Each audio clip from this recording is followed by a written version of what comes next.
Bismillahirrahmanirrahim. Assalamualaikum warahmatullahi wabarakatuh.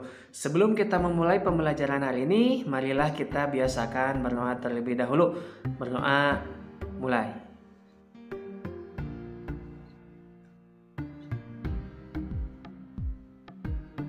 Selesai. Bagaimana kabarnya anak-anak? Mudah-mudahan kita semua selalu diberikan kesehatan. Amin ya rabbal alamin. Jangan lupa untuk selalu menjaga kesehatan dengan cara menjaga pola makan secara teratur dan memakan makanan yang bergizi dan selalu rutin dalam berolahraga. Ya. Nah, untuk materi pencaksilat yang akan kita pelajari hari ini adalah yang pertama, pengertian pencaksilat, yang kedua, unsur pencaksilat, yang ketiga, sejarah singkat pencaksilat di Indonesia. Yang keempat, teknik-teknik dalam pencaksilat. Dan yang kelima, tujuan pencaksilat. Dan yang keenam adalah manfaat pencaksilat. Ya, oke. Pencaksilat adalah salah satu cabang olahraga bela diri yang terdapat di Indonesia. Olahraga bela diri pencaksilat adalah warisan nenek moyang bangsa Indonesia karena pencaksilat lahir dari kebudayaan bangsa Indonesia. Maka perkembangannya biasanya dipengaruhi oleh watak, selera, dan bakat masyarakat yang ada di daerahnya masing-masing. Nah, selain keadaan masyarakat dan sifatnya, faktor alam juga dapat mempengaruhi perkembangan pencaksilat itu sendiri. Misalnya, keadaan tempat, iklim, keadaan sosial, dan lain sebagainya. Ya, pencaksilat adalah suatu cara bela diri yang menggunakan akal sepenuhnya. Ya, akal yang dimiliki manusia lebih sempurna bila dibandingkan dengan makhluk-makhluk yang lainnya. Oleh karena itu, tidak mustahil jika manusia dapat menguasai segala macam ilmu di dunia ini. Ya, oke.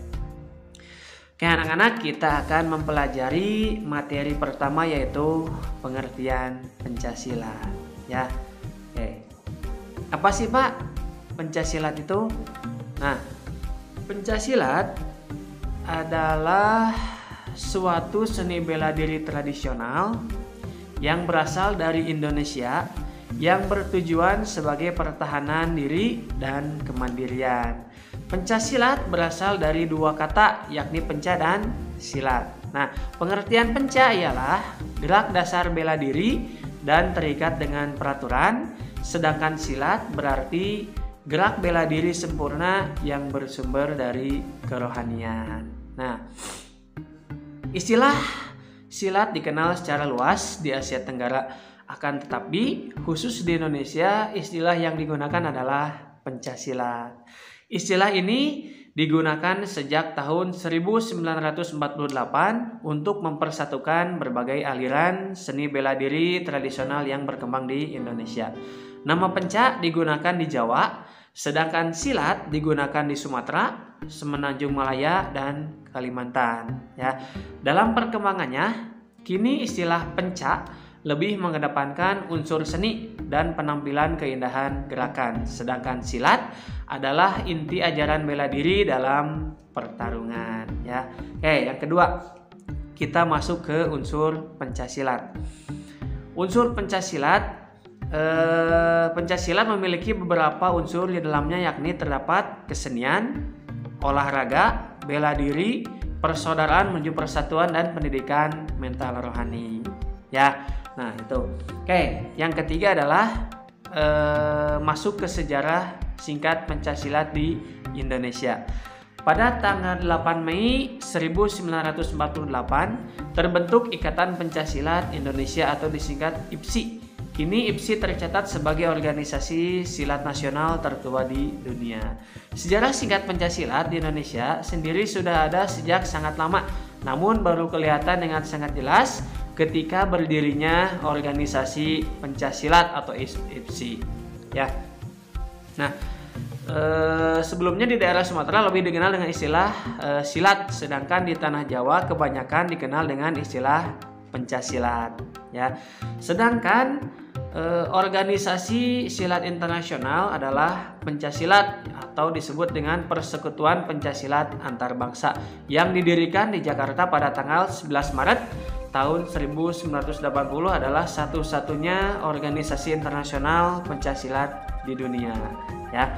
Oke, yang keempat kita masuk ke teknik-teknik dalam pencaksilat, ya. Yang pertama adalah sikap kuda-kuda.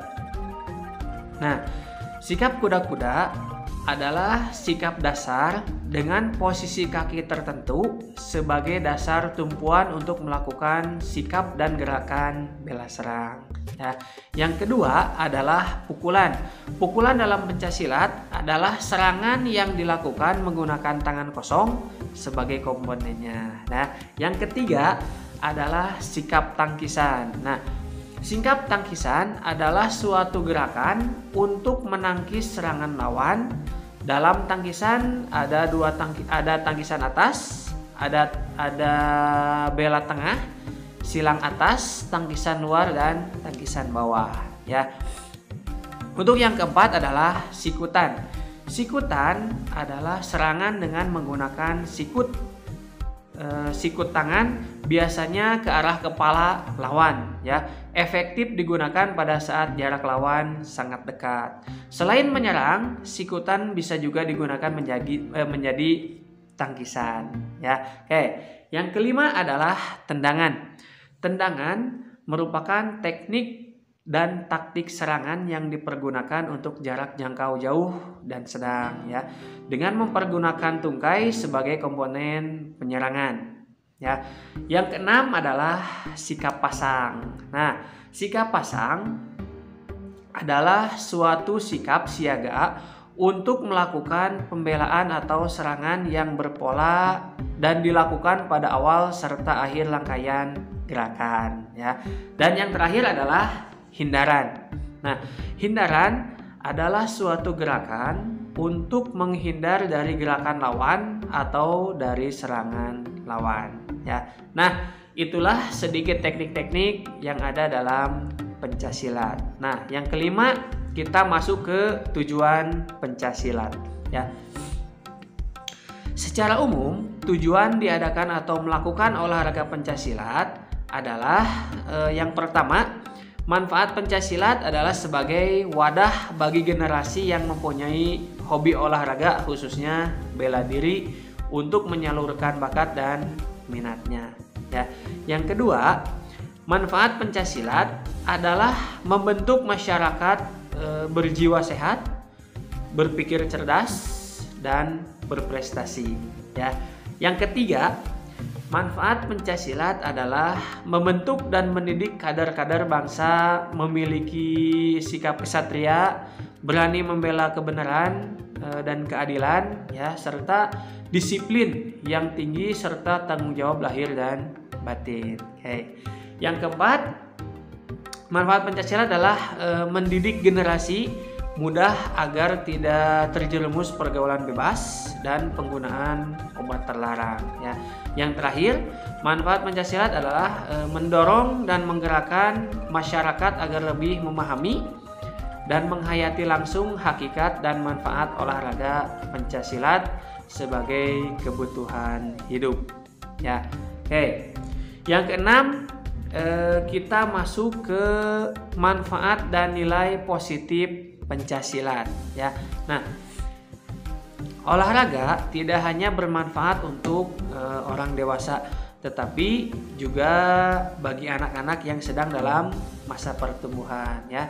Bahkan Badan Kesehatan Dunia atau WHO merekomendasikan anak-anak yang berusia sekolah atau sekitar usia 5-17 tahun untuk berolahraga setiap hari minimal 60 menit.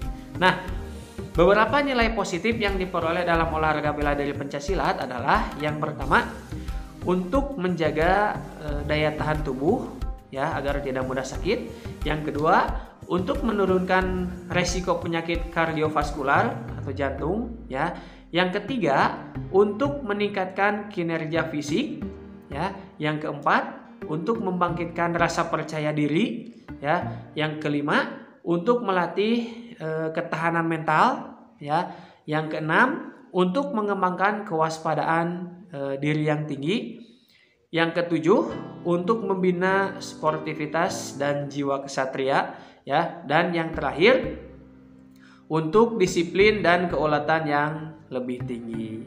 Ya, nah itu adalah beberapa manfaat dari pencaksilat. Ya, alhamdulillah materi yang kita pelajari hari ini sudah selesai. Mudah-mudahan materi ini bisa bermanfaat buat kalian. Jangan lupa minggu depan kita melakukan tes. Jangan lupa pelajari lagi materinya, lebih difahami lagi materinya. Mudah-mudahan kalian bisa lebih paham dan mengerti akan materi pencaksilat ini. Ya, sekian dari Bapak. Wassalamualaikum warahmatullahi wabarakatuh.